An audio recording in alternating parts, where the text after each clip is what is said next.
no need to bury people 200 years later if they're no longer relevant, right? Metaphorically buried. So I think that was put out there because, in fact, this, and I'll get to this in my third point about geopolitics. I don't think the Monroe Doctrine is liable, and in fact, I think U.S. interests in the region are being threatened. Not this year, not last year, not in the last decade, but over the last perhaps 30 to 40 years, and in the coming decades. I think that there will be I think there have been substantial changes, and I'll share some data about that as far as that goes. So, brief history of Venezuela, and I'll try to do all this very briefly. This could be a much longer talk, but I'll try to do all very briefly.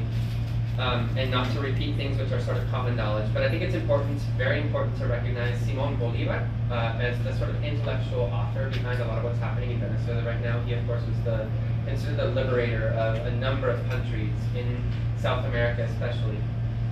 And one of his sort of life projects was what in Spanish is called the Gran Colombia, or Colombia in his time, so we're talking 1819 to 1830, was the unity of what today are a handful of countries, namely Venezuela, Colombia, Ecuador, Peru, Bolivia. That was considered, in Panama, that was one country for that 11-year period. And it was at a time when the British Empire was in full expansion mode. They were on the offensive. And it was a time that 1819 to 1830, those who are strong with U.S. history could probably share more about that, but the United States was also starting to come together, manifest destiny going from the Atlantic coast to the Pacific coast, the idea of white man's burden, the idea of civilizing the brown peoples of the world, that was very prominent in U.S. foreign policy. And 1823, so if you listen to the dates, was when the Monroe Doctrine was officially a doctrine. And I consider it perhaps the most formative doctrine in shaping U.S. policy towards Latin America, defining the last 200 years up until the present, where Latin America is considered the U.S. backyard. It's the region of influence for U.S. policy. It's when these Latin American countries were gaining their independence from Spain, and the Monroe Doctrine basically states, European empires don't meddle in our neck of the woods. This is now our region of influence, and these countries will now be oriented towards the United States economy as part of the peripheral, part of the global economy. And so, in that sense, this idea of Latin American unity, that separate countries coming together, finding common agenda, organizing politically, organizing economically across borders, that is not seen friendly. That's not seen as a friendly thing by the northern empires of the world. Nor the British Empire wasn't friendly, nor is it friendly to the current U.S. empire. So, just briefly, the history of the Venezuelan economic model. The 19th century, it was an agricultural-based model. Largely coffee is what was exported, largely to Europe, and relatively unimportant to the global economy. Coffee was important, but not that much. And so most of the agricultural production was for subsistence. It was to feed the population of Venezuela. It wasn't something which was highly sought after by the global economy. And there was some level of dependency that constituted the sort of the basis of the class-based system based on large land holdings of coffee production by a very small number of families across the country. But essentially ignored by the global marketplace and the global economy. And agricultural production was largely, again, outside the cities and largely for subsistence reasons. It was largely not for exportation. That changed in the 20th century with the discovery of oil. Obviously, and I could do with that image. Oh, yeah. That changed in the 20th century with the discovery of oil. Venezuela went from a relatively unimportant, as far as the global economy is concerned, a relatively unimportant country to a very, very important country. So what does that mean? That means from the 1920s to the 1950s, it's in Spanish, but I'll just give you a sense. The historical background, then I'll make reference to that. So 1920s to 1950s, there is a shift, a very radical shift, away from this economic model, away from subsistence agricultural production, away from coffee, away from everything, It wasn't just coffee. There was some leather production, cacao, sugar, but we couldn't call it a diversified economy. It was largely based on subsistence production of agricultural goods. That changed when oil was discovered. A radical shift from the countryside to the cities. Obviously, first of all, European oil companies are very interested in the early part of the 20th century. And then from the 30s, 40s, and 50s, it's largely U.S. oil companies, which are dominating the contracts with Venezuela, the Venezuelan government. And the Venezuelan government, just like many governments in Latin America, finds the best way to put themselves at the service of these U.S. oil companies with a very specifically structured class system where obviously the elites are benefiting from these contracts and the majority of the country is not. It also means an explosion of an urban middle class. And this urban middle class, it wasn't just tied directly to the foreign oil companies, but also, so you have this a very small part of the pie, but a substantial part of the pie, staying in Venezuela, forming the Venezuelan middle class, sort of an urban bureaucracy directly related to all of the processes involved with the exportation of oil and making very wealthy these oil multinationals. But it also means that you have a new urban class with lots of money in relative terms, right? So the Rockefeller family, for example, in the middle of the 20th century was also very aware of this, as were many families. So they started the like a canned U.S.-based diet and cultural norms with the United States serving as a reference point. So supermarkets exploded, where everyone shifted away from buying from producers and buying in packages, because that's development, right? That's becoming civilized, and that's becoming closer to what the United States kind of models around the world as sort of the way that you eat your food. You know, you go to the supermarket and you buy everything in a package and you take it home and you heat it up or you cook it, and that's development according to that model, which I'm guessing you would probably have some different. What's that? Middle class. Yeah, middle class respectability, exactly. So, but what it also did is it deepened, radically deepened the levels of dependency. So you have a new economic model, especially the second half of the 20th century, which is based upon deep levels of dependency, complete abandonment of agricultural production, the production of oil at very large scales to serve foreign economic interests. And this dependency means that there is this model based on the exportation of something very sought after on the world market with relatively little effort to take it to the ground, with relatively little effort, relatively small numbers of people involved, and everything else is imported. So you have a very highly dependent economic model. That's important because some of the lessons learned are blockading that model is relatively effective. And the logic behind the blockade, obviously, isn't let's go after the upper echelons of the Venezuelan government. It's let's punish the entire Venezuelan population in hopes that, as the video mentioned, that they rise up and overthrow the government. It's a lot easier, it's less messy, we don't have to send in Marines. And that's kind of the model. That's the model of the whole sanctions. That was the hope in Cuba, that was the hope in Nicaragua, that was the hope in Iran. That's been the hope of that model of policies. And one of the things I'd like to sort of challenge is the notion of sanctions instead of warfare, and understand sanctions as warfare, as far as directly attacking the civilian population. In fact, the poorest of the poor are the most harmed by this policy. So, fast forward. Do you want to say something about that? Oh, thank you, yes. So just to get a sense of what we're talking about, we often think about oil and we think, yeah, Venezuela's got a lot of oil, but it's really like in the Middle East, that's where the most, deepest, greatest reserves of oil are. It's actually the orange, these are world oil reserves. The orange bar is Venezuela, with the largest recognized oil reserves in the world.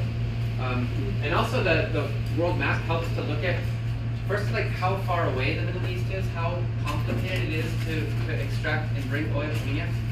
It's just really messy. You gotta go invade countries and, And Venezuela's a lot closer. It's obviously the shipping time is much less, the costs are far less, and if you can have a very effective puppet government in Venezuela that guarantees the constant and regular supply of oil, it's just a lot easier, you know?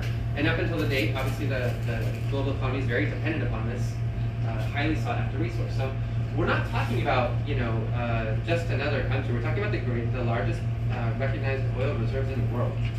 So just to put into scale what how great the interests are that fall upon Venezuela. Fast forward, I wanted to do some more historical context from the 70s, 80s, 90s, which in my mind is impossible to skip over. I think we can't understand Venezuela if we just talk about the last 2 years or 5 years or Trump or even Obama. Or I think the 80s and 90s are absolutely fundamental in understanding Venezuela. So fast forward, I want to talk about neoliberalism very briefly, which I'm calling the three-headed project of development, of underdevelopment of the global South. Three heads or the three-legged table. The first is it's an political economic project, which looks to first of all privatize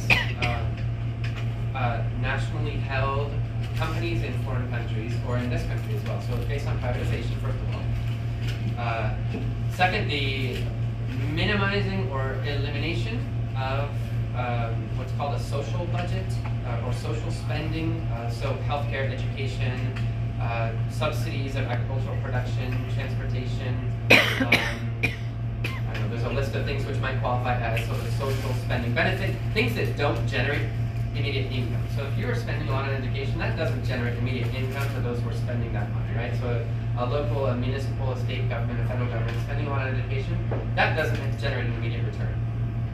So that, in that sense, healthcare, you know, providing effective, universal healthcare to poor people, that doesn't generate lots of income. That doesn't represent lots of profits. So privatization is a way to guarantee profits, prioritizing profit above both healthcare and education in those cases. And lastly, eliminating what are sometimes called obstacles to foreign investment. So those obstacles might be labor laws, they might be environmental laws, they might be health and human safety laws, they might be child protection laws. Those things are really annoying for foreign investors in countries in the global South because it means you gotta pay off officials to get around them, you gotta comply with them, that's really annoying. Complying with foreign countries' laws is really annoying for foreign investors. And so these are called obstacles. And if they are so daring as to raise their minimum wage, if they're so daring as to put in even stronger environmental regulations to their companies, you've got to comply with that, and that's annoying. So anyway, neoliberalism is an economic model that looks to eliminate all of those things. That started in Chile. The first place it was implemented was September 11th, 1973 in Chile with the coup d'etat of Salvador Allende, the obviously US-backed coup. And it was the initial stages of what had been thought of years before. I won't get into that, but it was deepened in the 1980s and 1990s throughout Latin America. And this happened in Venezuela as well. And it was so deep its impact that there are, part of when you talk about the 80s and 90s, you talk about people eating dog food because that's what was cheap and that's what was available. And this brought about in 1989, in February of 1989, what's called the Caracas, which is was a massive popular uprising when people went to, left their homes to go to work one day. They find that transportation costs have gone through the roof, and they're just not willing to pay it. And so there's a major popular uprising. The state responded with great amounts of state-backed violence. They sent out the National Guard, they sent out the military. And many in the military were actually, and in the National Guard, refused to carry out orders. So what they had to do was bring people from one part of the country to another part of the country where they didn't know anybody. The same model which is used a lot in global and U.S. allies around Latin America. We're talking about 18, 19, 20-year-olds like kids who were brought out of the countryside, put in the city and said, go shoot. Official estimates are that 600 to 800 people were killed. Unofficial estimates are up to 3,000, and some say even more than 3,000 people were killed. This was the first popular, massive, large-scale uprising against this economic model. Later, we're more familiar with, perhaps because it's closer, because they were more poetic. The Zapatista uprising in 1994 was also part of this. Ya basta, enough is enough. We cannot take this model anymore. That was obviously much more organized. And we saw over the next 10 years in Bolivia, in Ecuador, in Paraguay, in Brazil, in Chile, in Argentina, in Nicaragua, the same things were happening. In country after country after country, presidents would be elected, they'd come in, okay, we're gonna privatize and we're gonna, it's gonna be tough, but we need to tighten the belt. And population said no. And there were popular uprisings. And heads of state, presidents, were chased out of their countries. There are stories of presidents needing to leave the country by helicopter from the rooftop of the presidential palace because their populations were waiting for them in the streets. In Argentina, in December 2001, 3 presidents entered and 3 presidents left office in 10 days. And they were all very closely allied to the United States. So, riding that trend of rejection of this model, we have in Venezuela, in all the countries I just mentioned, actually, natural grassroots leaders, or popular leaders, or union leaders, or political leaders, sort of the stars aligned, and they came into their presidential campaigns at the time when there was massive widespread rejection of this private model. This can be said of Hugo Chavez, this can be said of the Kirchners in Argentina, this can be said of Lula in Brazil, this can be said of Tabaré Vázquez in Uruguay, this can be said of Bachelet in Chile, although we're talking about a diversity of political perspectives. This can be said of Nicaragua, this can be said of Ecuador, Rafael Correa, Ecuador, and again, on and on and on. This wholesale rejection and this takeover of the state by this rejection. Bolivia is one of the stronger examples throughout the history of the last 20 years in Latin America, where Evo Morales, an indigenous Aymara leader of this rejection to the attempts to privatize water, was elected president, and is the only economy which has shown, for example, sustained growth over the last 20 years. So anyway, I can get stuck on any one of these points. So the second, so brief historical context. So Venezuela comes to the forefront as one of the, perhaps the most prominent leader in this process of structural rejection of what was before. Not only was neoliberalism sort of a country-by-country project, but it became a continental project. We know NAFTA in this country. There was a proposal up until 2005 to expand NAFTA to all of Latin America, the ALCA, or the Free Trade Area of the Americas, as we know it in this country. That was defeated in Mar del Plata, Argentina, and many recognize Hugo Chavez as the sort of poster person who gave the speech which said the ALCA is dead. And definitively it stopped there. That project was stopped in its tracks. And that was the quintessential piece of U.S. economic policy throughout Latin America. So we're talking about a shift, a real geopolitical shift. And it wasn't just Venezuela, obviously, it was a regional issue, but Venezuela was definitely leading the charge. They were taking much more radical positions as far as regional issues. There were a series of other things that happened in Venezuela, which I'd like to just mention, which are part of this context. Chavez is elected in '98. He changes the constitution up because he said we should change it, but he said let's put it to a vote. He actually put it to a popular vote. Should we or should we not change the constitution? Venezuelans voted overwhelmingly yes. So that was changed, including his re-election. So he was re-elected in '99. In 2000, he does a tour of oil-producing countries, of OPEC countries, to say, wait a minute, we're getting the bad end of the deal here. What if we are a little bit more strong in the defense of our own sovereignty and of the oil production?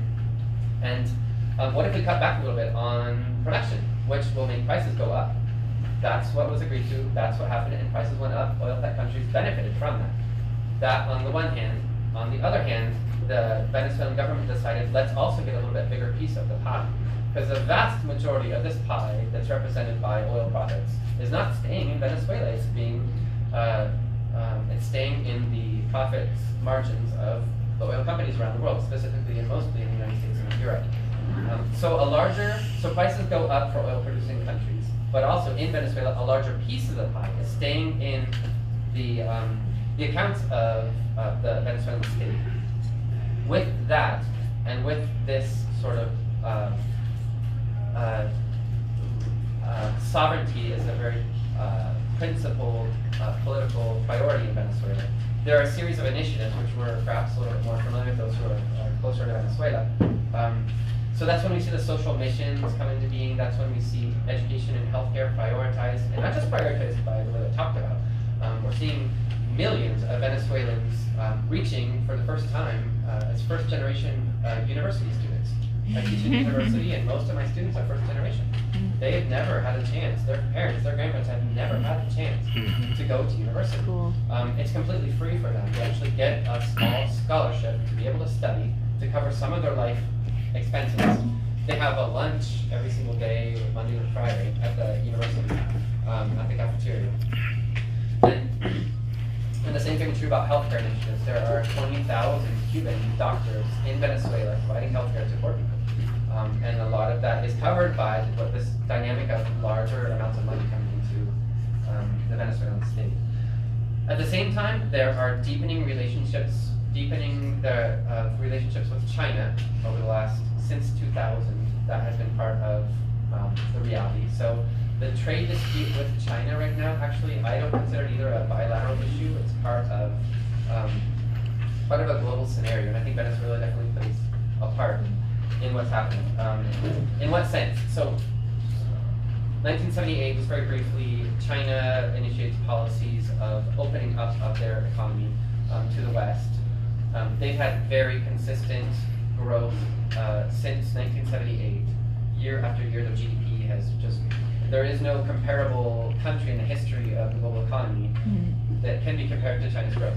So 2000 to 2010, more or less. So after Chavez does this tour to OPEC, to oil-producing countries, price of oil goes up, right? China's growth is demanding much larger amounts of commodities, including oil, but not just oil. So soy, steel, agricultural production, very large amounts that Chinese economy is demanding. And so Latin American countries are benefiting from this. These progressive leaders are reorienting, they're tinkering with their economic policies to make sure that larger amounts of what is being more greatly demanded. So if demand goes up, price goes up, right? So more is staying in Latin American countries, as Latin American progressive or left-leaning countries. That allows them a lot more room to fund social priorities, so education and healthcare, and that's largely what they did. In Venezuela, for example, low income, or actually, depending on your level of income, almost no-cost housing, they built 2 million units. 2 million units. A country of 30 million people. Yeah. I don't know what the equivalent would be in the United States, but it's a lot. Of housing which is either low or almost no cost to poor people. I know a number of people who have been assigned those houses, and it's based upon your income, and if you are not able to pay for it, it's no cost or almost no cost. So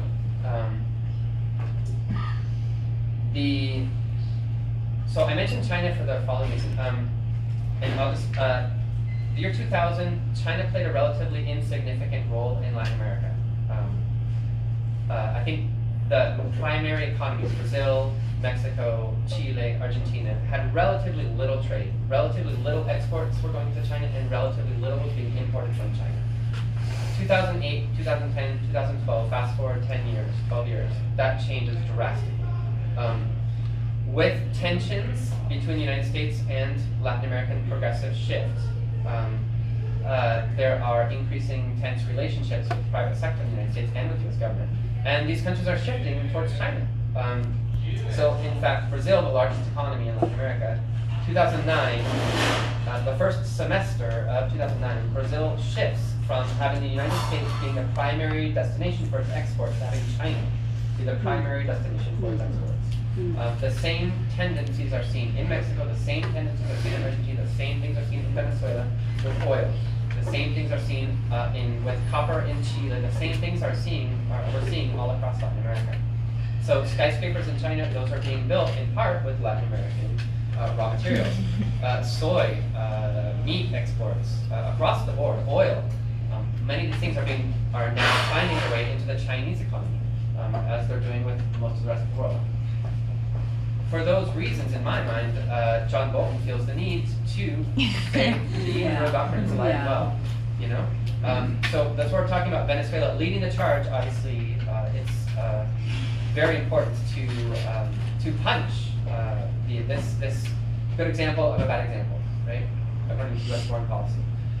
A couple other things I want to mention about Venezuela, trade policy. So the ALCA was defeated, the FTAA was defeated in 2005.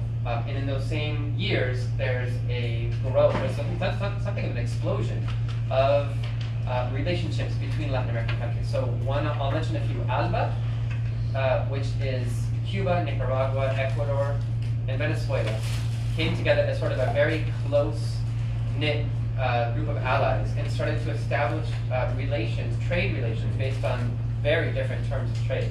So, for example, Cuba sends doctors, technicians, sports trainers, coaches. There's a park near sort of near where we are in Venezuela that every Saturday morning, every weekend there's a Cuban trainer there with working with the grandmas, and they're doing exercises, and you see that all over the country. Nice. That's paid for with oil. It's not paid for directly. And there's it's between 20 and perhaps up to 30,000. So we're talking about a lot of Cubans.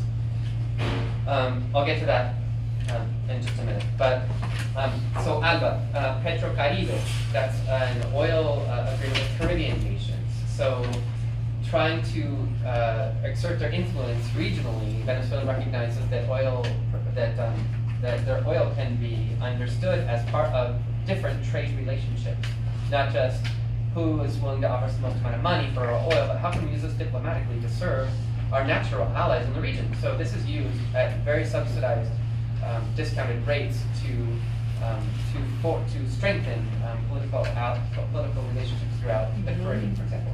That has implications when it comes to vote on Venezuela at the Organization of American States meetings, which is a U.S.-dominated diplomatic body in the region. And those Caribbean countries are largely allies of Venezuelan government now.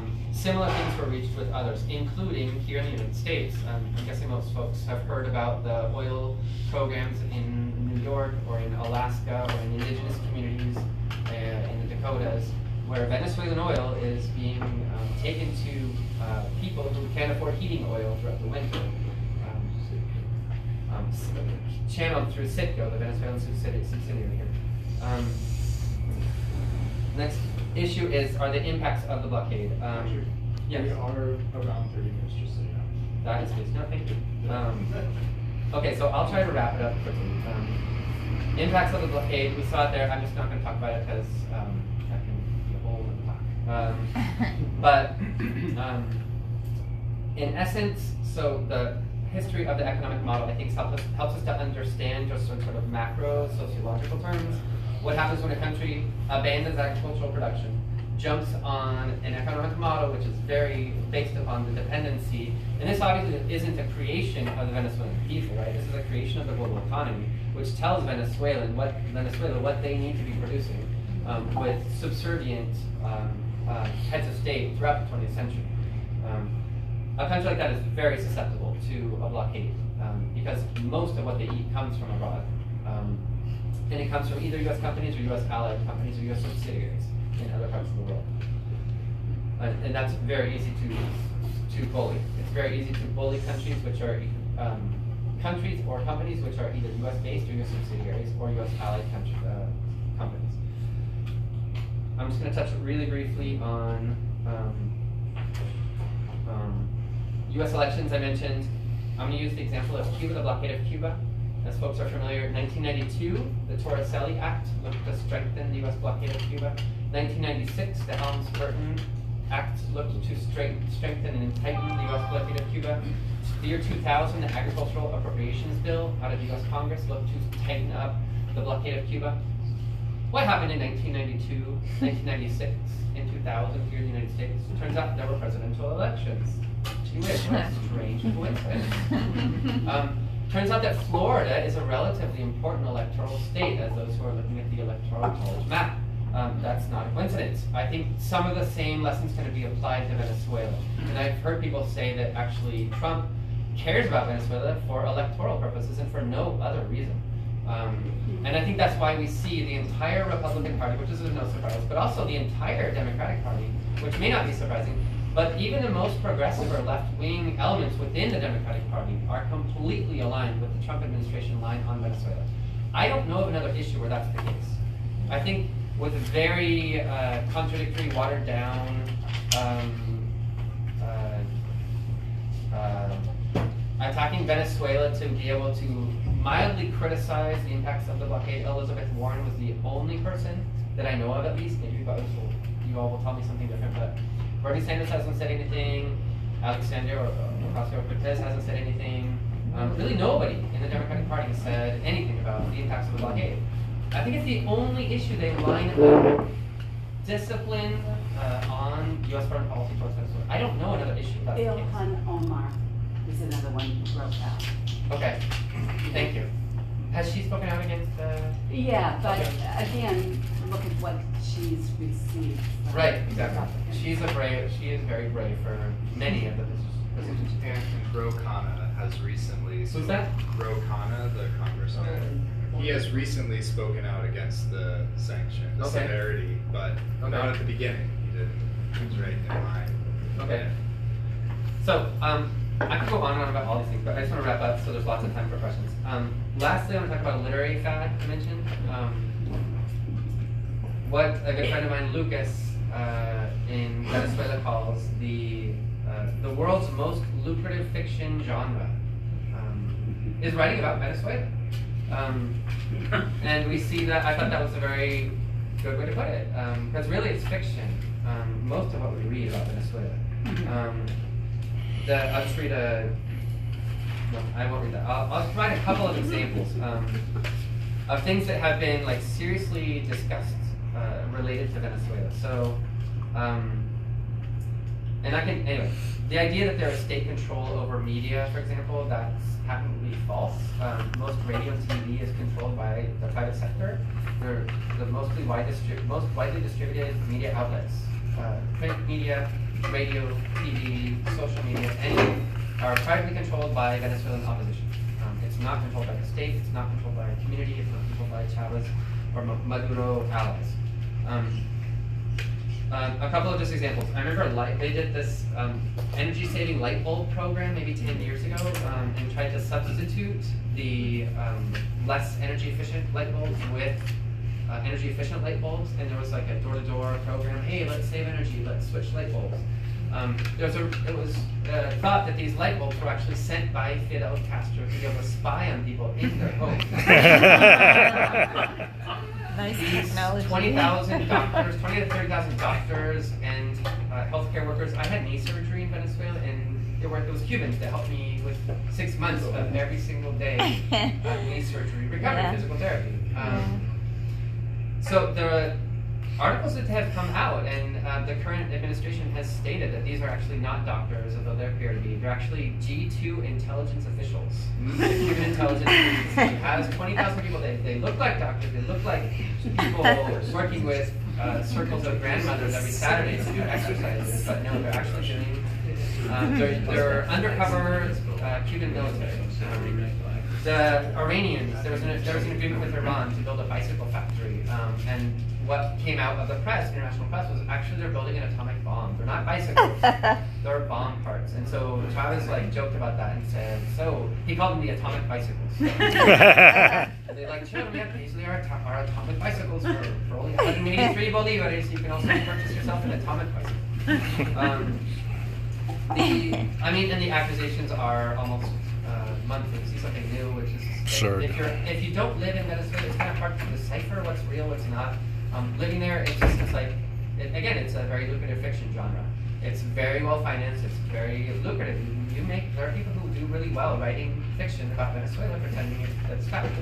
the New York Times I would like to recognize as perhaps the winner of the most, it's a good word to say, that they do, I think, better than just about anybody else of furthering this fictional genre about Venezuela. They are very creative. And sometimes I'll just read, I try to read the New York Times regularly just to hear what they're saying. And I'll read it like, wow, I wonder what country they're in to report this, because it's not about Venezuela. So anyway, I will stop. I was going to put 2 videos. I don't know if I should put 1 video. I have 2 videos sort of on hand. One is an economist talking about, I think they're both about, one's maybe 7 minutes, an economist talking about the impacts of Venezuela according to the Venezuelan economic model, which is a little bit more on the wonky side. Another video is Venezuelans coming together to organize food distribution, sort of like what are Venezuelans doing to organize themselves to resist the blockade, which is shorter, 3 or 4 minutes, I think. Should we put both on? Should the first one, the second one? No, neither. Both. Yeah. Okay.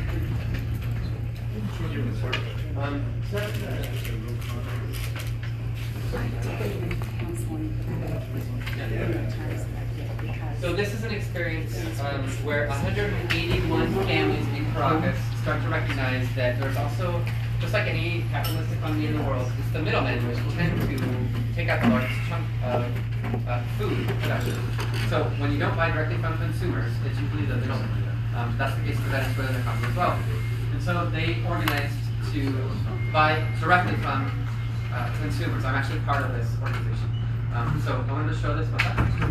Producer. Sorry, from producer. From producer. Yeah, they purchase directly from producers. So they rent a truck. They go out. They purchase directly 4 tons of food, bring it directly to Caracas. They distribute it in 181 sacks, and everyone takes home a sack. So anyway, this is just a brief video on that experience.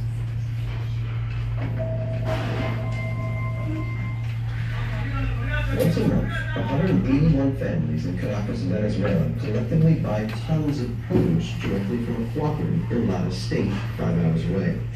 The families split the cost and the product, saving thousands of bolivars, the Venezuelan currency, by cutting out the middleman.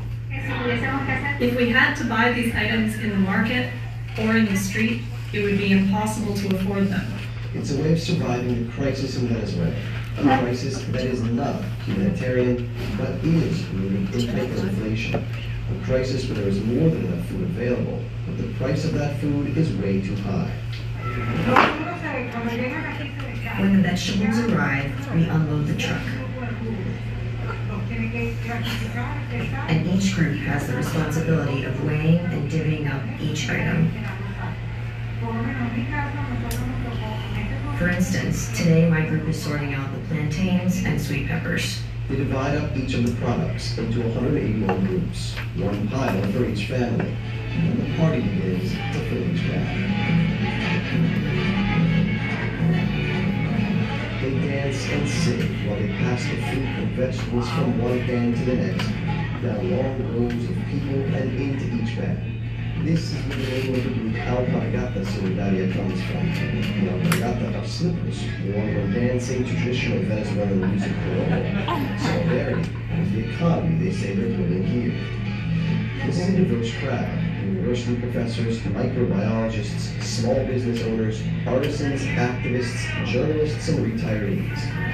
Contrary to the story pushed in most media outlets, the majority of Venezuelans are not calling for the ouster of President Nicolas Maduro. They have their criticisms, but many blame the current crisis as much on the U.S. government and private and corporate elites in Venezuela, who have stolen billions of dollars from the country and pushed a black market dollarization of the economy, which is fueling hyperinflation. The people will not turn their backs on this project. We are going to overcome it. And if the U.S. invades, then they are going to have to face a bunch of chavistas here, because they are not going to be able to kill us all. Trump, if you come, we're waiting for you. After hours of work, each family collects a bag filled with more than 40 pounds of vegetables and fruit. It cost them the equivalent of roughly $6. $6 that in bolivars is a fortune, but it's less than half of what it would cost in local markets. The savings come by buying directly from producers. Other communities are replicating this model around Venezuela. Amy Luz Pinto is a professor at the Bolivarian University. She's been participating in the Alpargata Solidaria since it was founded nearly 4 years ago. She says she's careful to make sure this food lasts her family of 5 at least 3 weeks. With what we pay for this bag, 30,000 bolivars, people here buy 4 potatoes, a plantain, and a couple of bananas, and that's it. It's very important. In my family, there's one rule. We respect the alpargata.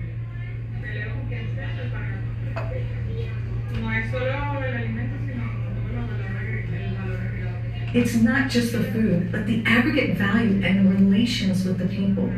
We're like a big family. It's like having a big family reunion once a month. This is how many Venezuelans are resisting the crisis and the violent rhetoric from the United States, which has threatened to invade their country. They're doing it together, as best they can.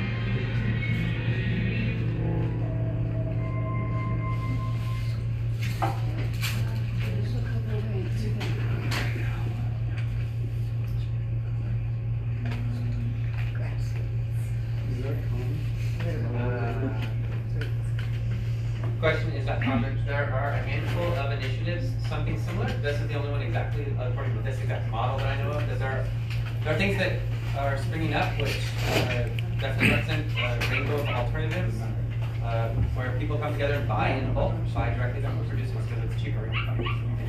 Their economies go further.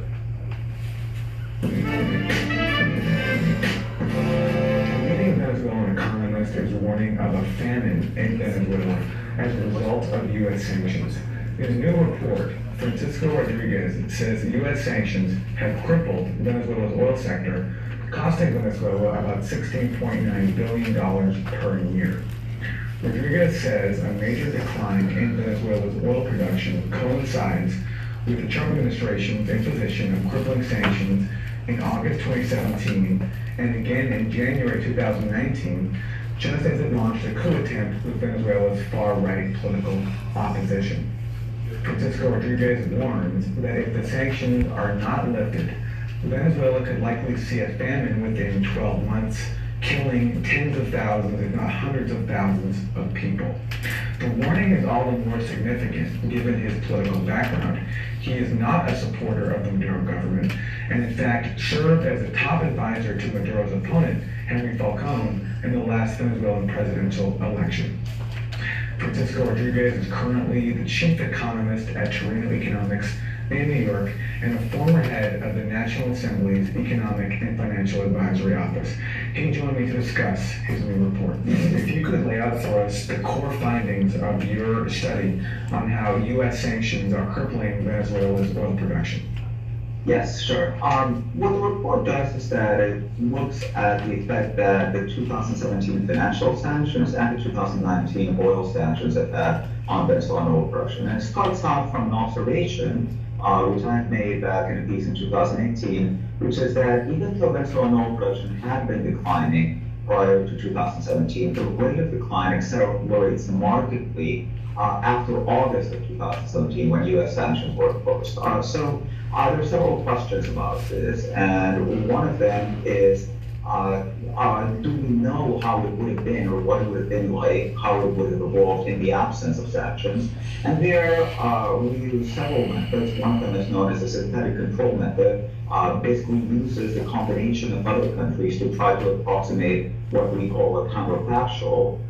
And in that estimate, which I would say is essentially the state of the art in the literature on trying to assess this type of interventions, we estimate that the total cost of those sanctions was $16.9 billion.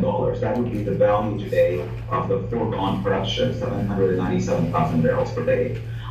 We also look at that's the 2017 financial sanctions. We also look at the 2019 oil sanctions, which are just starting, and we find that countries that have had similar sanctions imposed, if you estimate this from the standpoint of looking at a large panel of countries, you'll find further declines of around 40%, between 40 and 45%, which would imply another $10 billion in losses for the Venezuelan economy from its already very weak state in terms of its level of oil production. Now these sort of ways in which generally there was applied econometric methods that are used to estimate the effect of this type of intervention. We also looked at alternative explanations, and we found that sanctions is the strongest and most credible explanation for this behavior in the production of Venezuelan oil. In fact, what we show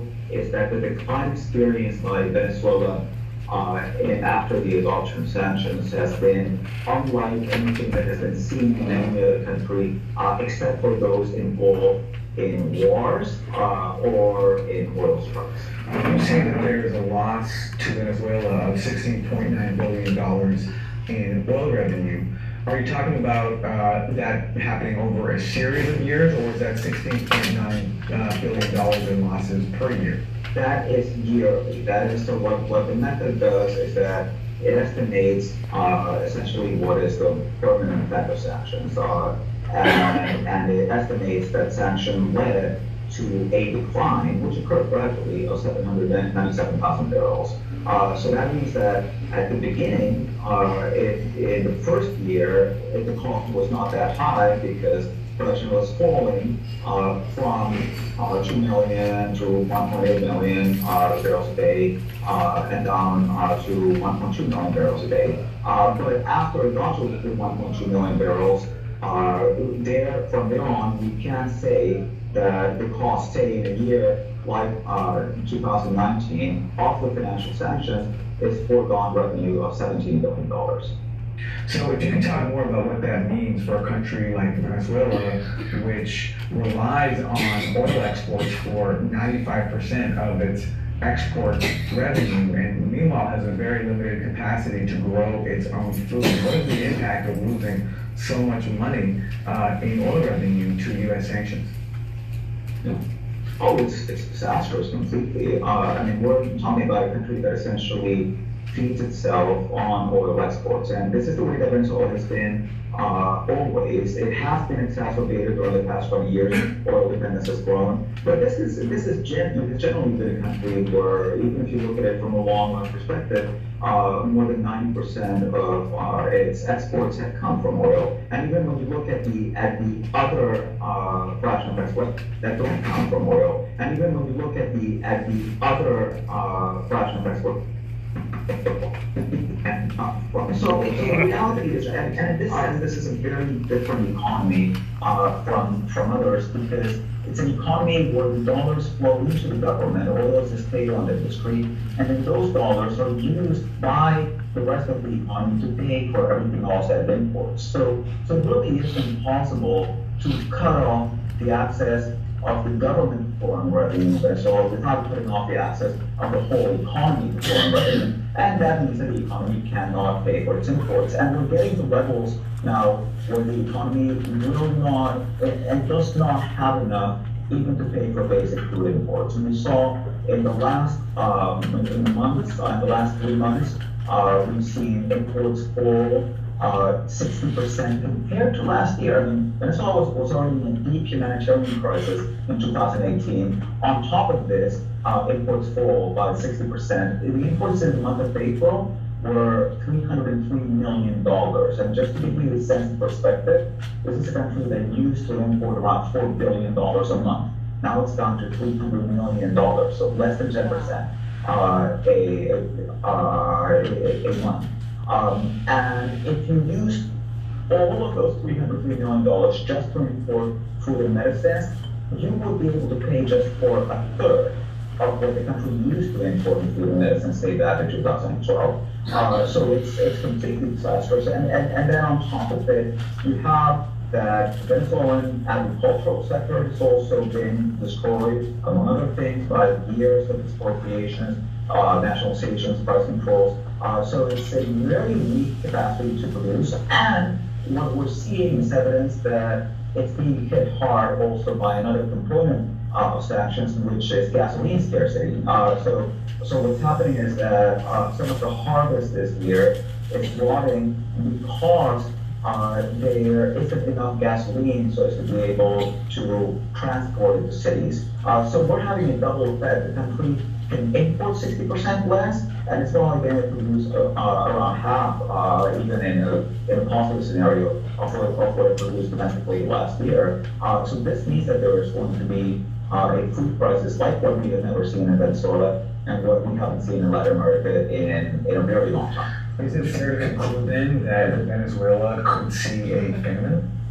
I think that there is, yes. I think it's not only fair to say that, but I think at this moment, given the information that we have, the most reasonable conclusion based on the data is that a famine is going to occur in Venezuela over the course of the next 12 months. So that will wrap up my conversation with Francisco Rodriguez, a leading Venezuelan economist warning of a famine in Venezuela as a result of U.S. sanctions. Join us in part 2. I think the conversion messed up a little bit. When was that video done?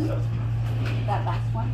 Question is, when was that video done? I'm not sure, over the last 2 months. Oh, okay. So, exact date. I think it was about a month ago. About a month ago. Yeah. The study is from June 2019. So it's pretty recent.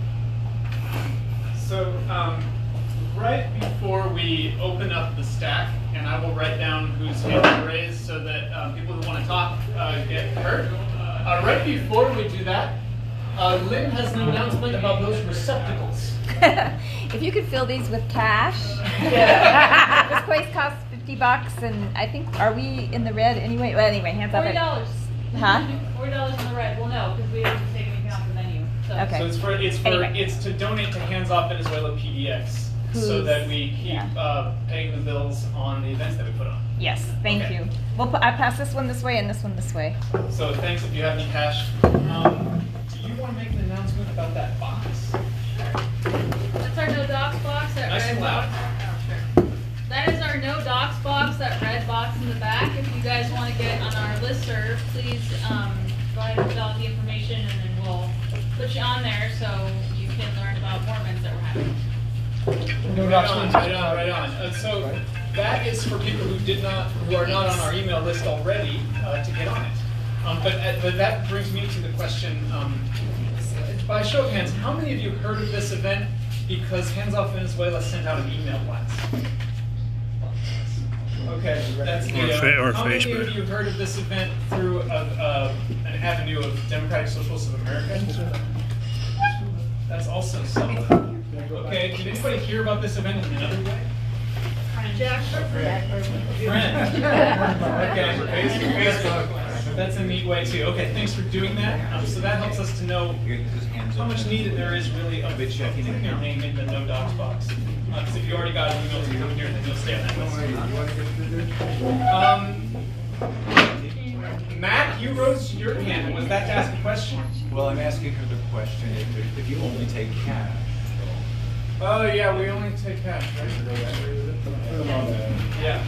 Okay. What's this? Would you explain the no docs box for people who haven't heard that term? Oh, sure. Well, we call it a no docs box so that your name as a supporter of Hands Off Venezuela is not exposed to right-wing elements that would want to harass you. And the reason why we use a box is so that when you write your name, you put it in something that can't be read. Because the right these days actually goes around and surveils clipboards. Does that make sense as to why we use it? Yeah. Yeah, Eli, you have a hand. What's this about? I just want to also mention that if you are clicking the interested, if you're clicking interested on a Facebook event, you probably that is also known to everyone. It's going to what? Oh, if you click interested on a Facebook event, that's also public knowledge. Right on. Okay, thanks.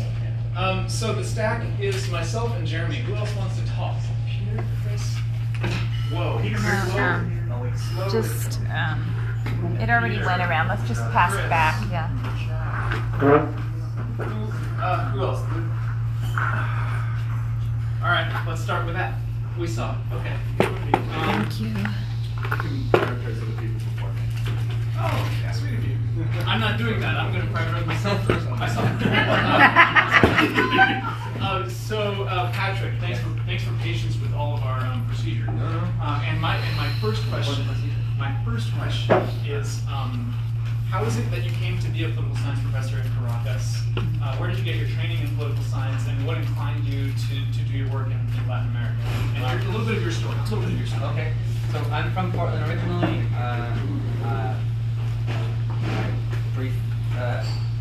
I worked in Little Rock, Arkansas for a couple of years. I came back and worked here in Portland for almost a year, and went from there to work in Havana, Cuba with Witness for Peace.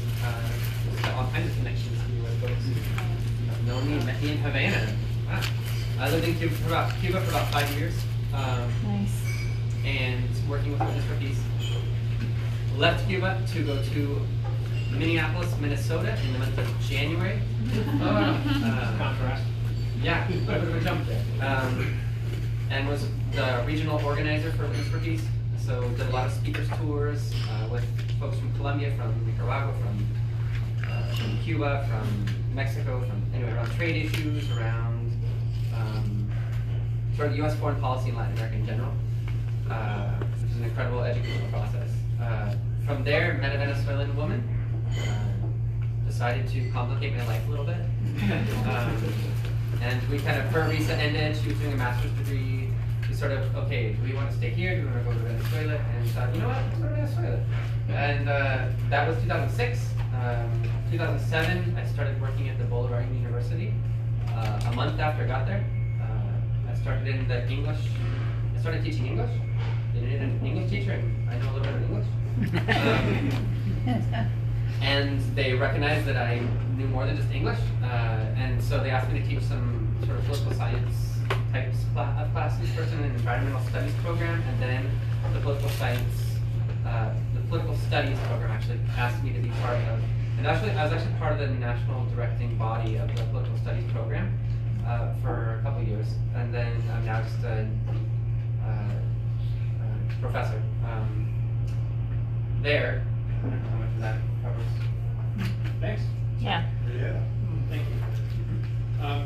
And I'm active both, and I'm active both in formal and informal spaces. So, and it's interesting. I was in Salem a week ago, and talking with DSA folks in Salem as well. And we talked about this idea of I do a lot of work with grassroots organizations in Venezuela. We talked about in Spanish what's called a very rough translation would be like political education. We don't really use that term. We don't really know that term. We don't even really know what that is. Even it's extremely common throughout Latin America to recognize what is the education that we have, right? So the education we have is to reproduce the social, political, economic order that our parents had and that our grandparents had. To get beyond that, we need to sort of train ourselves independently, autonomously, and organize the sort of in a very broad umbrella of like political education. So I'm involved with that here and talk to folks in DSA, and I know that DSA is sort of very involved in those kinds of issues as well, which is very exciting. So, anyway. Thanks. So it's Jeremy, and on deck is Peter. Once again, thanks for your time. My question is if you would be able to either explain or opine about the ideological justification that a lot of comfortable folks use, that like, sanctions are okay. They're not they're not an open act of war. Let's just do sanctions. That's not the kind of the ideological justification that a lot more not overt warmongering folks want to use as making it a valid choice. No, I mean, you all know more about that than I do, but I'm guessing. I guess I feel like it's sort of a cost-benefit balance that a lot of, at least sort of what some would call political leadership or lack of leadership, those who pretend to be leaders, talk about as far as Venezuela. I feel like, there's lots of questions within the question. As far as, first Venezuela, it's kind of like there's a very, very, very hardcore, in some cities, very well organized Venezuelan exile community which is very active in shaping what some Congress people hear about Venezuela. There isn't a counterpart to that I know of. Here in Portland, we can talk about Hands Off Venezuela, and we can talk about sort of the Oregon congressional delegation. But in general, it's a policy. It's a lot like how policy towards Cuba is shaped. You have a very aggressive, very well organized, very well financed group, which is very active in trying to push for one set of policies. And there's sort of not that level of organization, finance, sacrifice, et cetera, for the country. So it's a safe thing to line up with what Trump says on. Who's going to come out against you, really? That's why I think we need to make it more and more difficult to take those positions. As far as sanctions specifically, I think that's, I mean, I've seen it like a safe alternative. You know, sending the military to Venezuela. Whoa, that's messy. You know, that's really messy. But you know what? Stopping, as was stopped maybe 3 weeks ago, stopping, I think, 40,000 tons, if I'm not mistaken, of soy that's going through the Panama Canal that's destined to Venezuela to be used to produce food in Venezuela. Did anyone ever hear about that even? I mean, yeah. That's not messy. You know, that's politically that's safe. And so if we don't even hear about it, you know, it's so I think sanctions are seen as a safe alternative to military invasion, which is sort of the threat that's just like it's always on the table, right? Always there on the table. This threat of military force. And that's why I say again, like I mentioned at the start, I think it's important to think about sanctions not as an alternative to warfare, but as warfare, because the impacts are devastating. They're just devastating, as they were in Iraq, in Iran, as they have been around the world, in Cuba, in Nicaragua, and in Venezuela right now. And I think Venezuela, as the video suggests, is particularly susceptible because it's a very, you know, I could go into the history of why that's the case, but I think it's, including the Chavista government created a very large middle class. That comes with expectations, that comes with culture, that comes with living standards. And then all of a sudden you pull that rug from out underneath, and that living standard is no longer able to be sustained. I gotta talk about my own salary when I first started teaching, what I made and what I make now, and what I could do with that salary in 2007, and what I can do with that salary right now. There's radical changes, and that's the case across Venezuela. So, anyway, it's a politically safe alternative, and we usually don't know about it, learn about it, unless we come to places like this, you know. So, unless the important work that Hands Off Venezuela is doing continues to do it, the important work that the SA is doing continues to be done. So, I have a short answer. Peter. Yeah, so talking about not hearing about things, the difficulty of getting information here, even in the international progressive media such as The Guardian and Al Jazeera, who have a lot of misinformation about Venezuela that even I can detect. I look at Venezuela analysis, and it's very limited. What are some better ways for us to get information? Specifically about Venezuela, I think Venezuela analysis is a good source. The guy who I quote, Lucas, who's an editor there, who talks about the world's most lucrative fiction genre. He's an editor at Venezuela analysis. The Real News Network, the 2 videos that I showed, produced by Michael Fox. They do some stuff. I don't know. I get most of my information from folks in Venezuela, organizations, or Facebook, or there are websites in Spanish. If folks want to get into Spanish-speaking websites, Aporrea, APORREA.org is another one. APORREA.org, I think it is. Which has changed its political leanings, and it's a space that there is some debate. I don't know. That website should have come out of print, but The Gray Zone. The Gray Zone, right? Pretty sporadic, but there's some really good stuff. the problem is when I got to Venezuela in 2007, there were a lot of internationals. There were I had a lot of friends from the U.S. and right now there are very few people. It's a challenging place to work.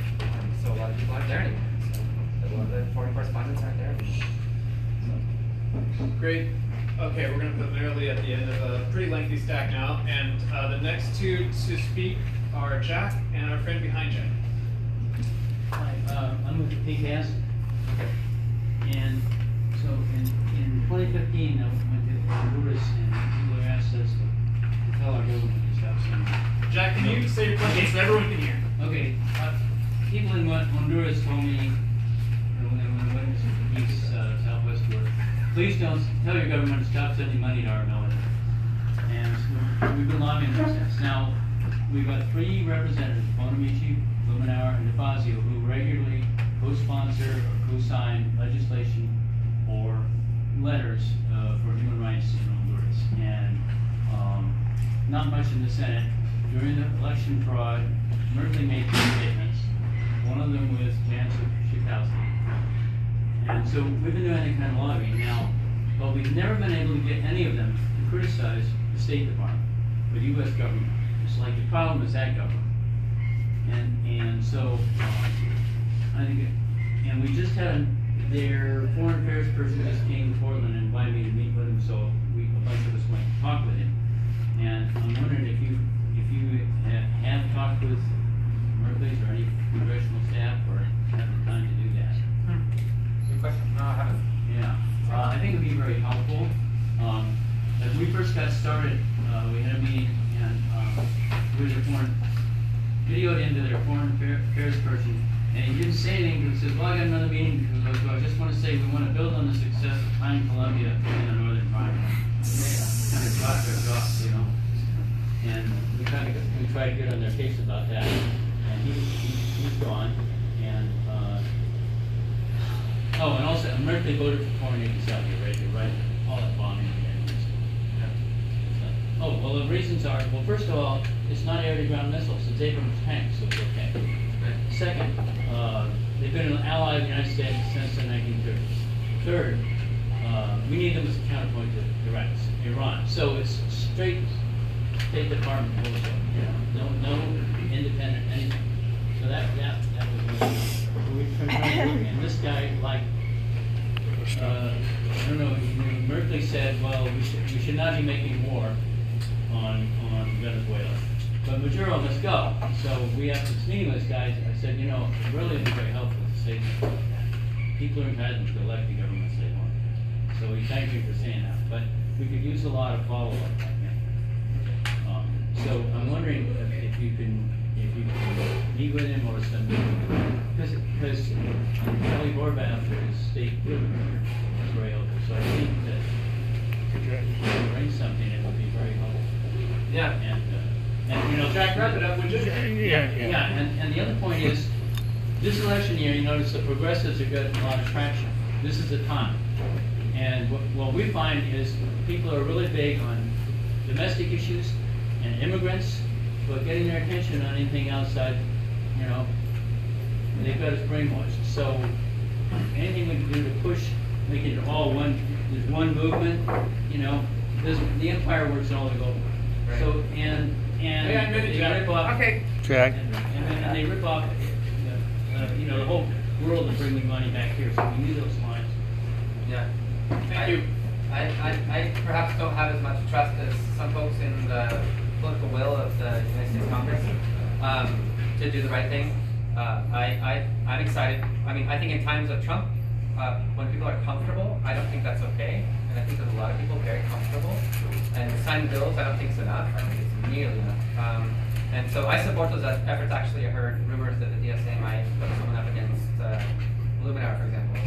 I can't speak extensively about that, but I think that's great. I think the very little that I know, and it's perhaps irresponsible to speak without knowing more, but I feel like it's pretty comfortable in times when we should not be very comfortable. So, right. Yeah, the DSA is putting up a challenger candidate to Luminauer. Outwardly. Yeah. Don't know the guy? Okay. Great. Yeah. Behind Jack, I don't know. Okay, I'm Camilla. I was on the board of MIT in the Bay Area before I moved to Portland. and I haven't gotten political here in Portland yet, for many reasons. But I wanted to thank you. I've been to Venezuela several times, and that background in history. So I've got some on-the-ground experience talking to people, but that background really was helpful in putting it in a bigger context. I do want to know more about what's going on daily. The two videos really helped, put some balance to your history, and would like to know more. I'd like to know a little more about, besides the sanctions, other things the U.S. was doing to help support the opposition, even before the sanctions. And then just wondered if you were aware of the Cato Institute, and my mother was a Republican, and when she died, I had her mail forwarded to me. So I get things, I got something I read this morning from the Cato Institute. A former Venezuelan that talks about how he was forced out of Venezuela and worked for the Cato Institute as an intern, and he wrote this 8-page letter that I got in which he is talking about how socialism is the core of what's wrong in Venezuela, and how we and others, the Cato Institute and others, supported educating the youth in Venezuela. And I remember the last time I was down there was the issue of, had some of this accused rape that started some problems had come through the youth, and the youth were organizing around a rape on a university. And I thought, how many rapes are here on a university? One occurs there and starts a brouhaha. But what they're saying is that they're moving to connect it to us. What they wanted was money to support organizing youth on the campuses here about socialism, using Venezuela as the example, and saying that with the new representatives we've elected and such who are socialists, that this is coming our way. And so there's a very direct connection here of not just trying to change the government in Venezuela, but even trying to change this one institute, trying to change the culture and the government here, using Venezuela as an example of how bad and wrong it can go.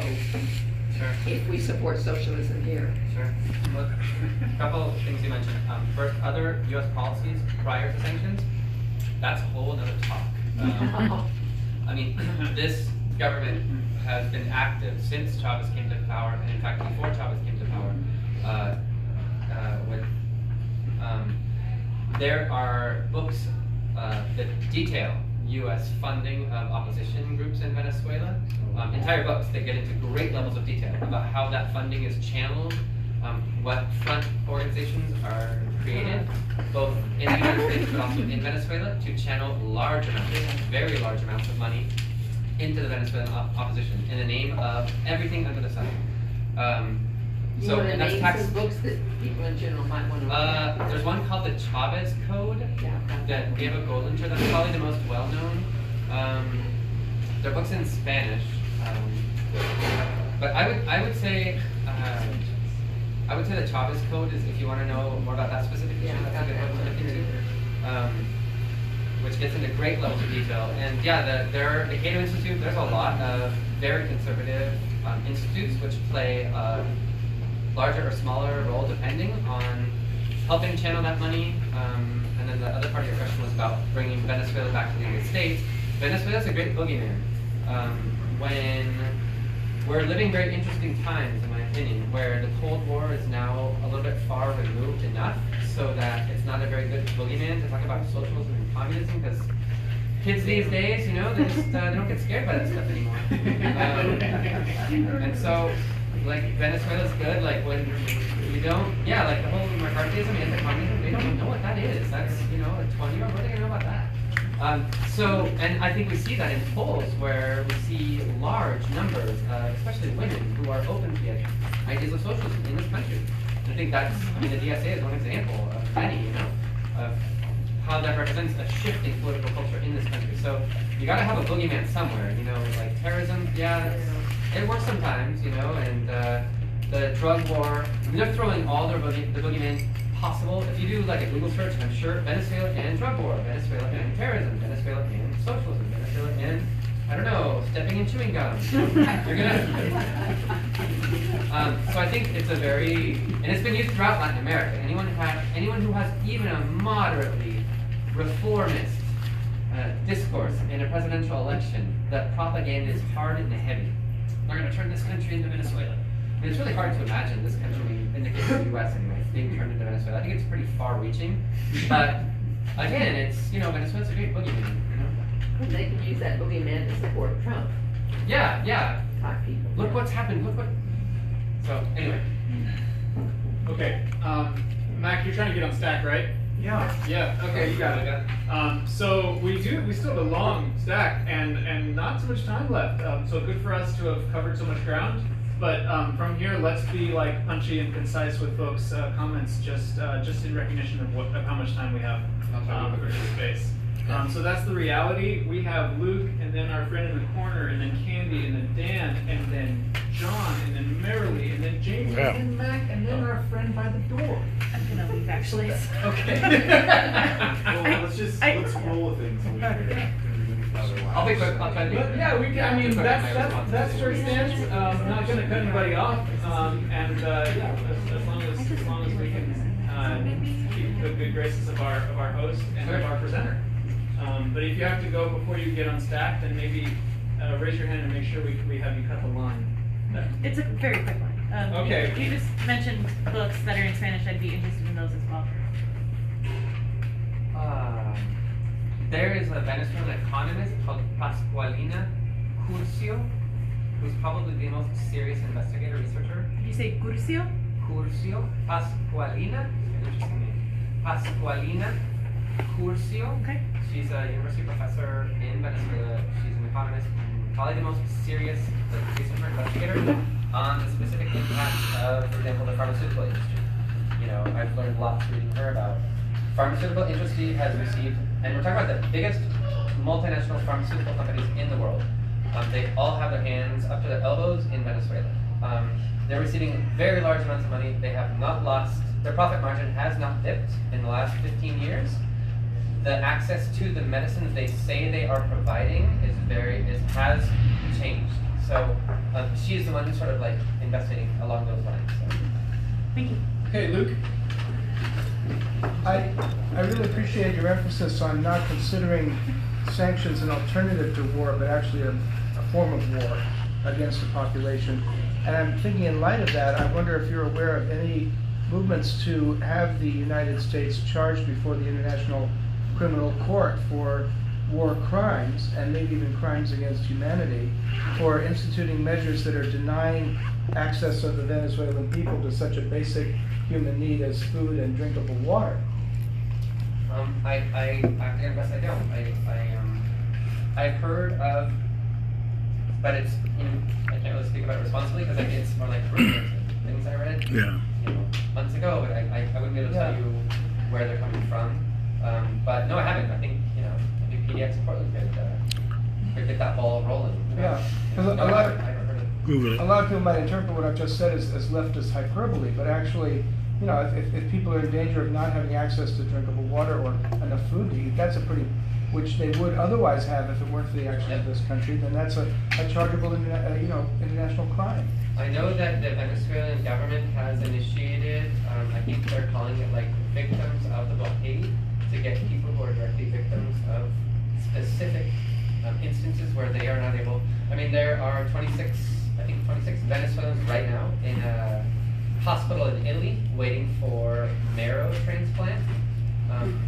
Two or three have died waiting. Venezuela has the money. The Venezuelan government has the money. It's an agreement with an Italian hospital. That was channeled through Citgo. When Citgo was confiscated by the United States government, that channel was made unavailable. But the financial platform through which that marrow transplant is paid for is controlled by a U.S. financial subsidiary. And they said, no, we will not make that transfer. So they're waiting, and there's no way to pay for it. Venezuelan government says, here's the money, take the money. And they can't, there's no way to transfer the money. Because the international transferring agencies are either U.S. allied, or companies under threat of being blockaded. So, yeah. 3 people died so far, I don't know. Like those very specific instances. So lack of access to basic medical care is another whole area. Yeah. So, thanks. Our friend in the corner. Yeah, I have a question about, it seems that the right's always able to create alternative economic mechanisms to transfer money. So what kind of alternative mechanisms can we create so we can transfer some money and help out in the local society? Because I mean, you got things like the dark web, you have blockchain, you have lots of ways to move money on the globe and under dummy organizations. Sure. And so like, how do we do that? How do we do that? That is a very good question. I wish I knew more. I'm a child of the 20th century, and I think I come back to this country and wow, there's cars that are entirely electric and they just drive. Wow. You know what so, I'm saying. but that's a very good question. I think we need to be way more creative. The collective we. Totally. I feel like, and I'll be the first to confess guilt and ignorance of not being as creative as we should be to figure out ways to get to bypass. But I think just on a structural level, China, India, Russia, Iran, a handful of countries have not closed, or Turkey have not closed the door on Venezuela, and there are active international relations looking to bypass some of the blockade mechanisms. So we have to look to those organizations and remove money to them. Probably not. I don't. It's a really good question. I think that it would require me like sitting down and like thinking it through and researching and figuring out the best mechanisms. I can definitely offer myself up to get back to people, and I don't know if via hands up Venezuela is a good mechanism, a good channel to think through some of this stuff, to provide to like think through some of these alternatives. Maybe it is. So anyway, a very good question. Yeah, keep in touch with Hands Up Venezuela of PDX, and so can our attendees, and we'll just let's try to be more creative. That's great. Next to talk is Candy. Just like Venezuela, there's no shortage of China bashing in U.S. media, particularly having to do with China's investment, not just in Venezuela, but also other countries in the global south. It's kind of an alternate thing. And so I was wondering, like, what is the impression, what type of impression do Venezuelans have of this relationship with China and the Chinese state? Great question. Great question. It's largely not seen. So we think of U.S. hegemony over the last perhaps 100 years, and it's been very well crafted. So I get on a bus and I, ride 13 hours to the state of Táchira, and I'm going to see 3 movies, and they're all made in Hollywood. And I say that just as an example to talk about how U.S. cultural hegemony has played out. I go to any restaurant and it's Pepsi-Cola or Coca-Cola, and fashion trends and styles and food trends and it's all modeled after sort of the U.S. cultural reference, right? China and Chinese culture is so different than Latin American culture that it hasn't had those inroads. So it's largely at this nation-state level, where the Chinese investments are and throughout Latin America, I think I can speak to this, there are investments in like mega projects, infrastructure projects, and it doesn't get to the level of culture. It doesn't get to the level of people-to-people exchanges. The university where I teach, there's an institute that teaches Chinese, but again, it's culturally really different than Latin American culture. So there isn't that kind of. So most people, they recognize it via like spare parts for cars that come from China. They usually don't last. I don't know this mechanics. I don't buy Chinese spare parts. That's not because they're bad. It's just because those intermediaries are what they're buying from China is probably the cheapest of the cheapest things that they can possibly get. And so what makes it to Venezuela is usually not a very good quality. They're probably also finding ways to bypass the blockade. So what do people think about it? I think at some level there are academic exchanges, at some level there are diplomatic exchanges, at some level there are cultural exchanges, but it's really not as profound. It's not as widespread. So most people don't know much actually. Don't talk about it a lot. Spare parts now come from China when they used to come from Brazil. I don't know, it's a good question. Because most of the exchange is at a financial or macroeconomic or diplomatic level. And that doesn't trickle down, that doesn't get into what most people see, think, read, wear on a daily basis. I don't know if that makes sense. Question? Dan. Yeah, I just wanted to raise an issue that sometimes confuses people when we're talking about sanctions. There are two types of sanctions. When we talk about BDS, people can confuse that and use the arguments that we're talking about stopping sanctions because it affects the people versus those sanctions that we're talking about the Palestinians calling for us to have targeted sanctions against an apartheid government. So we need to make that clear when we're talking about those things. That's one thing I wanted to raise. I think people forget to talk about that. The other is when these economists come out and talk about the failure of socialism, one is if they're so damn afraid of it, let the government fail on its own. Get the hell out of it. Why are they trying so hard to destroy it? Yeah. It's so bad. Yeah. Right. John. Okay, Marilee. Well, I recently got back from Cuba, and they were talking about what they did during the special period. I got to talk to the ambassador that was there at that time, and I was just wondering if how China was. I mean, you talked about the various different countries that do have a relationship, but at one time during the greening period of Cuba, China helped them by bringing bicycles over and bringing a buffalo over, and then everyone's compost went out to a special place that they had worms and they had worm casting, and every bit of property that wasn't in a house was in a garden, so they were able to feed each other in the town. And I just wonder if that is happening or if it can be replicated again. And so They are working on it, yeah. there's a really nice movie called The Raining of Cuba that talks about that. And Cuba's probably doing it again right now, very soon. Again, I think the relationship with China, and I think it's one of the things that it's one of the things that I've researched in Venezuela is Latin America's relationship with China, and how that is.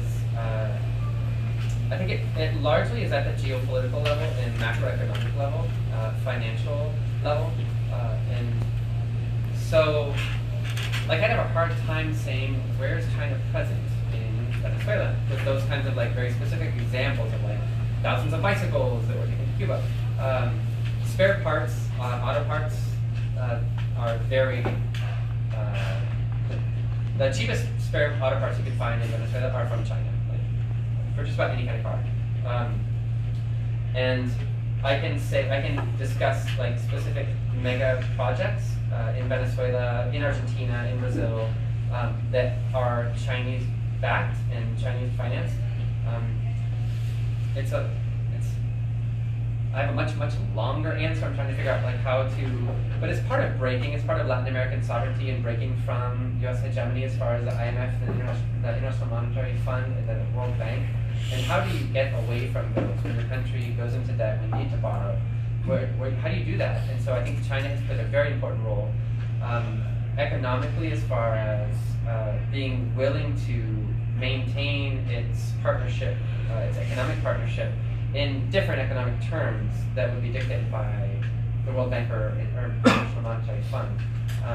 Just put one quick example, if I can, about Argentina, for example, just to understand the role that China's playing in Latin America, where like a few years ago, China, for whatever reason, decided it was strategic to have a satellite launched from Argentina. They said, hey Argentina, let's reach a deal. We will rent from you a piece of the Patagonia for 50 years, and we will provide the technicians, we will provide the infrastructure, we will contract Argentinians, therefore providing jobs.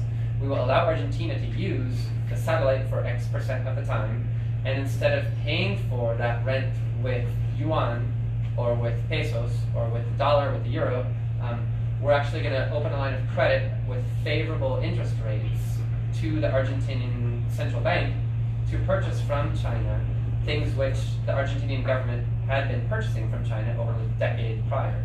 So money becomes sort of secondary. It doesn't happen in the terms that the IMF and the World Bank dictate.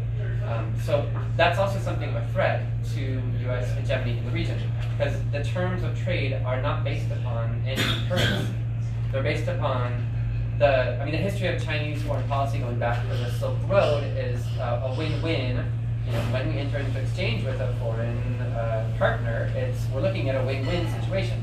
Whether or not we agree with that or no is another discussion. But the whole philosophy of win-win, when the Silk Road started, they would go not just to sell silk or trade silk, but they taught people how to make silk along the Silk Road. That's very different than the history of U.S. foreign policy and economics as far as Latin America. So anyway, it was a much longer answer, but anyway, I think China definitely represents an enormous possibility to break from the dictates of the Monroe Doctrine, the World Bank, the International Monetary Fund, and a lot of U.S. domination in the region. So, that was fascinating. Next to talk is Jamie. I'm really interested. I worked with Jamie in 2001 when I last lived in Portland. Yeah. I paid a lot of attention to Venezuela and the Socialist Project just prior and after I was there in 2006, but I haven't paid a lot of attention since. And I'm really interested in the impact in recent years on the workers' movement. In particular, I know that the labor movement was in tremendous transition when I was there, and quite divided. But there was a lot of movement toward co-management and pushing for nationalization of the big industries, but also a whole movement for establishing cooperatives, and not just cooperatives, but agricultural cooperatives to reestablish food production in the countryside. And I'm just wondering what's happened to those projects. Sure. Wow. It's like 6 questions in one.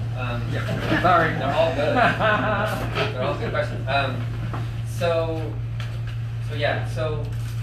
100 years of being very closely tied to the international oil industry, you have a lot of deviations, both economically but also sort of like culturally, as far as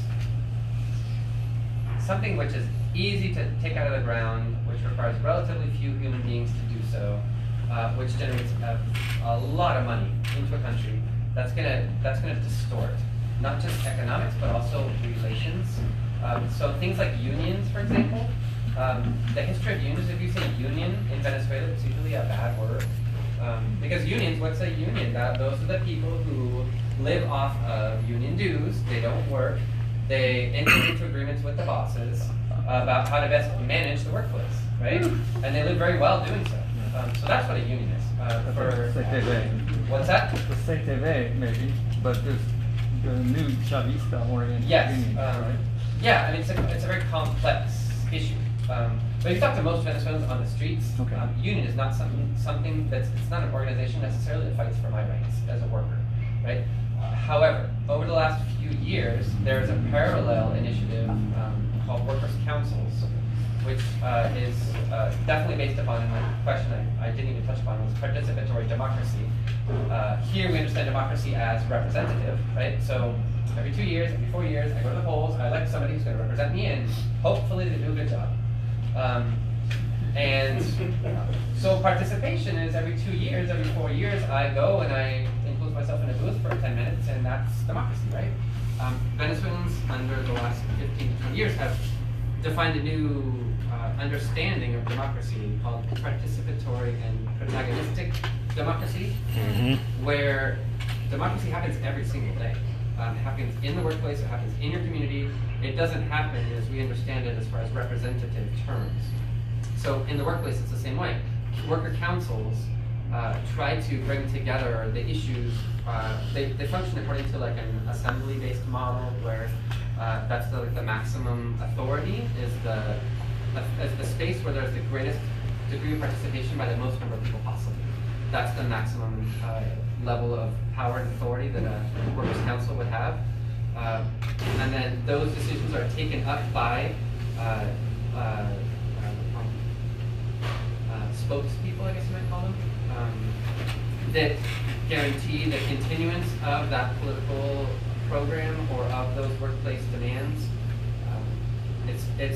They're in direct competition with the union model, and in most workplaces they coexist. And in fact, there are many unions which self-define as Chavista unions, which reproduce many of the same deviations of the historic union model. It's a very complex issue. There are large national scale union structures which are allied with Chavista political aims, I guess you could say. And they have furthered the rights of workers as far as legislation, like national laws. Taking that down to the workplace level, it sometimes is a different story, it's sometimes not.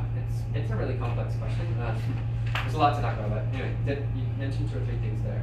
The cooperatives, that was, and I will speak in the past tense, a very, there was a lot of hope put into the cooperative model. What happened wasn't as hopeful. It generated a lot of micro-capitalists, that there weren't enough controls set upon the cooperative model, and so you had people that were cooperatives, a family cooperative, where they would basically subcontract, and they would live off of the cooperative contract, but they weren't doing any work. They're just subcontracting. So like they're just creating like micro-capitalists. And it was long ways from what most people would understand as a cooperativist model. That was pretty widespread, so it was kind of like cut that whole initiative several years ago. And things have come and gone as far as trying to, and it's, I mean, what the Chavista Bolivarian movement inherited it's really difficult to, I don't know how to say this, but to like move forward with as far as just like culturally, we're products of the culture that we inherit, right? Venezuelans aren't any different. They're not like, they didn't come from the moon, didn't come from planet socialist, you know, they reproduce the same things that we do. There's just been large steps forward as far as collective consciousness about those things, but it's something that's in debate, it's in constant struggle.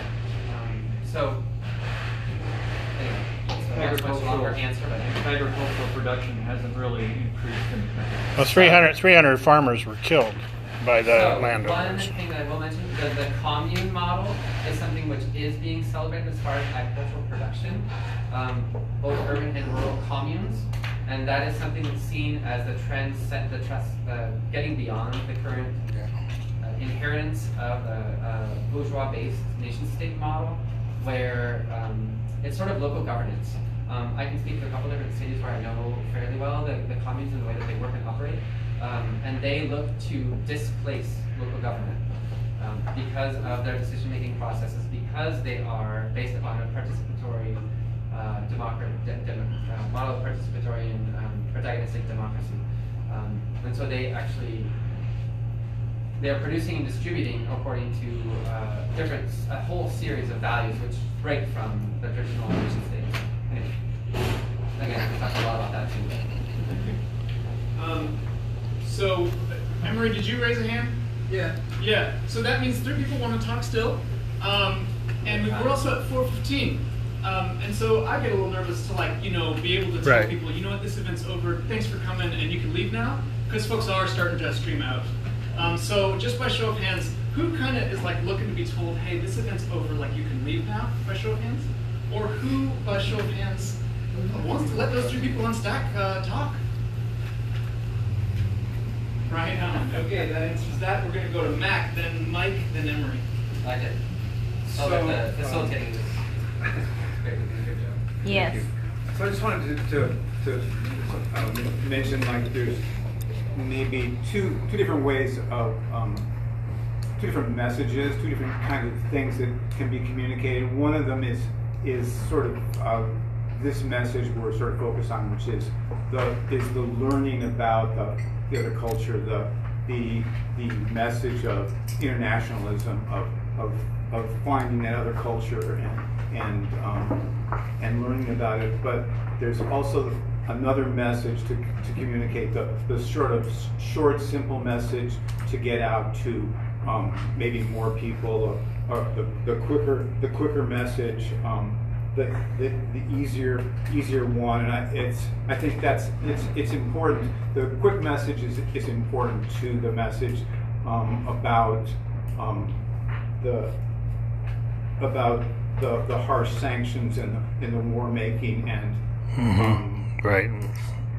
To bring that message to people that when you suggest the sanctions and the war making, you're suggesting something that's going to be affecting a lot of people, and it's going to be affecting yourself and in your own country. I take as a model the response of Tulsi Gabbard to John Bolton's suggestion about Venezuela, and like think about how would we feel if Venezuela was telling us how to run our country, putting sanctions on us, and what does it mean when what are the effects on us when we invade another country or do things? Do we get anything out of it? Or usually we just end up, paying a lot of money and suffering. So, what's the point of it? And what's the purpose of it? Really, it's just we're just doing it to get their oil, and we don't get anything out of it, really. And I think there's a simple message to get out, and it's really important to get that simple message out to people, as well as learning about the culture and what's happening in the country. So I'd say, keep in mind there's two different jobs to do at the same time. Check. One about messaging. One of the things that I always ask people is like, okay, so don't believe me, right? Don't believe the word I said. Come back to another question. Okay, so the U.S. policy towards Venezuela has been positioned as humanitarian concern, right? Do we really think that the current administration is genuinely concerned about the humanitarian well-being of brown people? Is that No. concern that we have?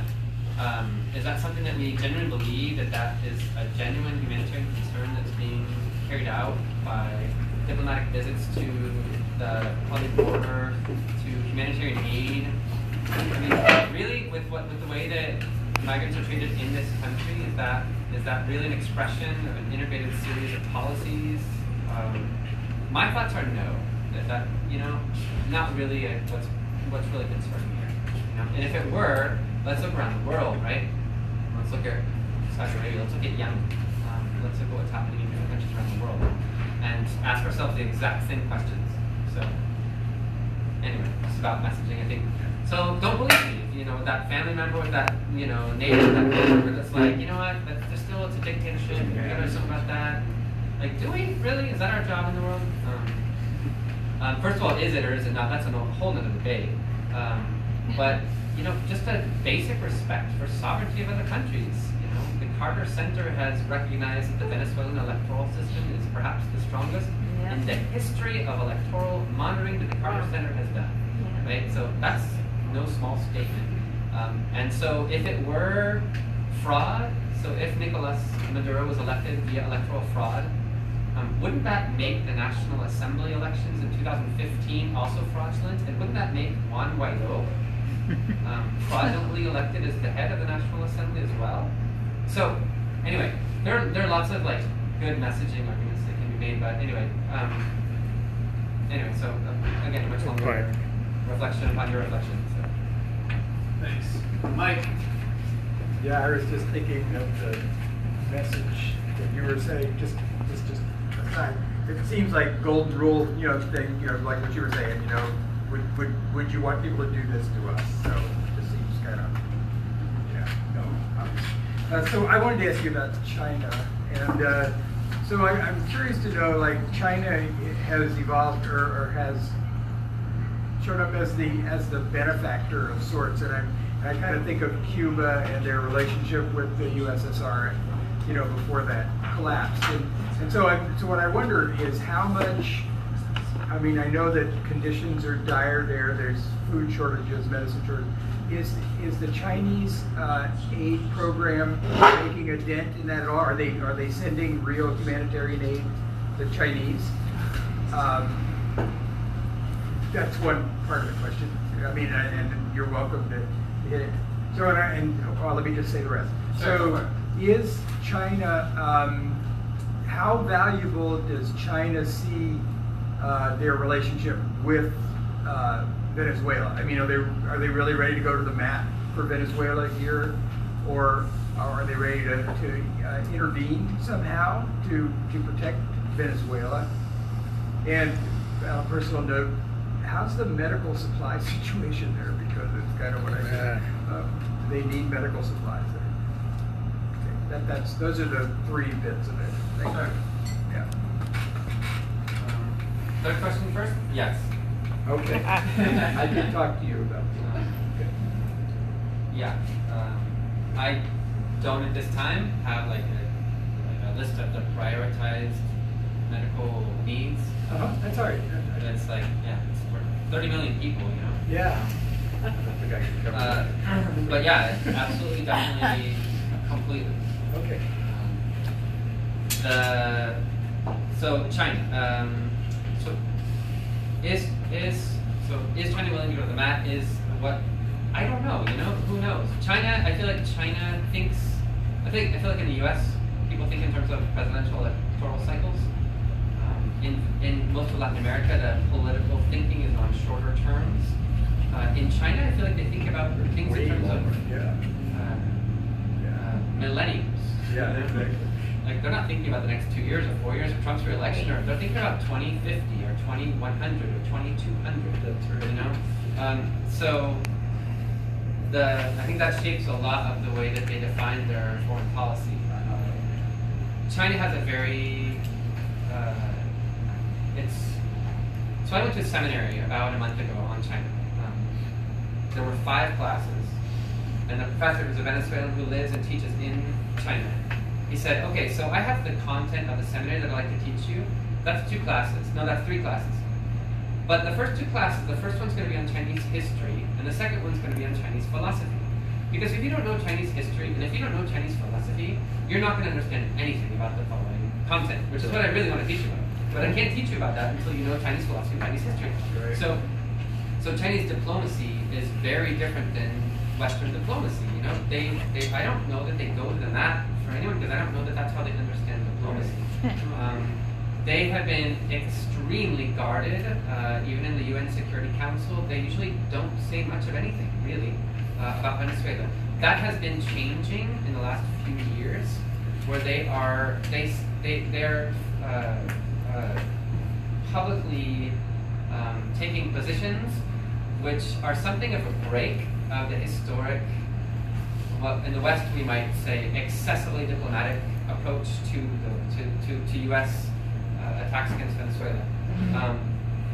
And so while from the West we might think it's sort of watered down and it's sort of, not very firm position, it's surprisingly so. If we look at Chinese diplomacy in and of itself and how they relate to the world, they usually don't get involved in other countries' conflicts or inter-conflicts or regional conflicts. They just don't get involved. They trade equally well with the, they have very clear, defined objectives, long-term objectives that started in 1978 and go towards 2050. We don't usually think in that realm of time, and they're thinking in that realm of time. And so what happens in Venezuela, they're looking at it in that long term, and they definitely see Venezuela as an ally. I recently read an article about sort of they have in common a common enemy, right? So to see that there are folks in South America who are resisting that common enemy, they're natural allies. And I think they have been an ally in financial terms, in economic terms, in political terms, perhaps less so than would be desired. But as far as going to the mat in military terms, I really doubt it. I haven't seen anything in military terms, and I don't know that I will. I just really doubt any kind of military activity of support or anything within Venezuela. Anyway. And I think humanitarian aid, while there have been things that have been qualified as humanitarian aid, I think, and that's part of it, I think it's largely just political ally, economic ally, and somebody who's not willing to, sell Venezuela down the river to get back into good graces with the United States. Obviously, they're not in good graces right now with the United States, with the current administration, right? So, anyway. China did send some troops to Venezuela in early April. Oh, okay. To people that are appealing to it. Huh? I didn't know that. What in? Oh, I did know that. In like but it was like a high-level exchange, if I'm not mistaken. Yeah, it wasn't like there's city divisions over there. It's No, not like yeah. there's like less than 200 guys there or something. Right. At least there was. And I'm guessing they're more aligned with the technical sides of, because they're sending equipment, right? And so they're probably technicians who are helping to figure out how to use some of that equipment. I can't speak more on that, though. I don't know about that. But. So I just want to hear about that when the first HOB events were happening. Thanks. Last comment is Emery. I was just curious, like any stories you hear from students or people you know about like Venezuelan sort of migration to other countries. Because that's like a topic we hear about. It's obviously like the U.S. media inflates it a lot. Like they say like millions of people, and maybe that's true, but it is something I'm curious about, like stories that you hear, that what do people say from different sides about, that particular topic. Yeah, I feel like for those, first of all, do like a parentheses, very brief parentheses. I feel like those who identify as progressive or left or sort of anti-imperialist, I feel like sometimes we get into the wrong debates. So sometimes the debate is there or is there not wide-scale immigration from Venezuela? Yeah, exactly. For me, that's not the debate. Right? For me, yes, there is. There are a lot of people that have left Venezuela. For me, the debate is why, right? So why have lots of people left Venezuela? Yes. And I think so again, and I say that because a lot of times we get into debates about things that for me are not. That's is Maduro a dictator? Is he not? That's not for us to decide. I feel like it's not the debate. I feel like the right has done a very good job of shaping the left and the way that we think and the way that we debate and the issues that we take on. As far as migration, yes, lots of people left Venezuela. I have friends who have left Venezuela.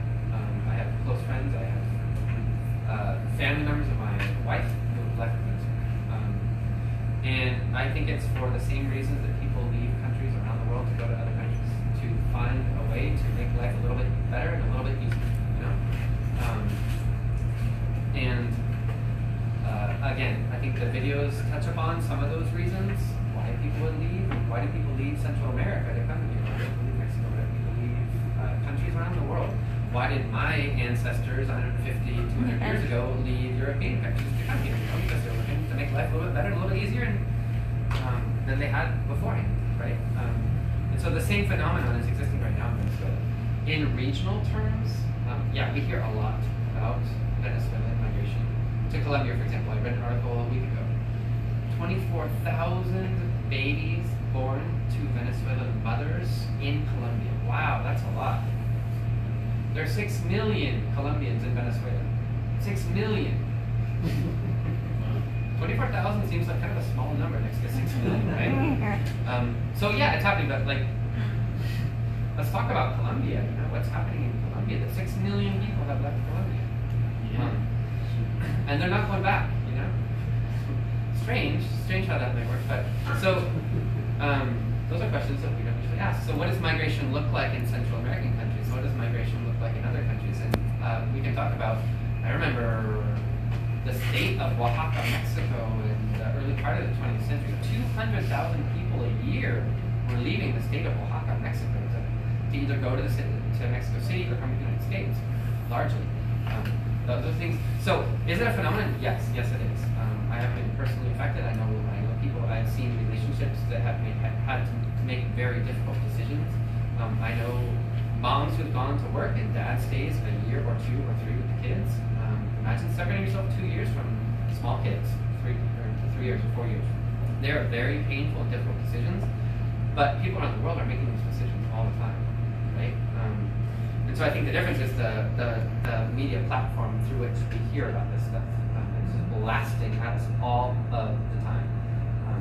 Is it a definite break from what it has been historically? Yes. A lot of people left Venezuela that historically, there's definitely an upswing.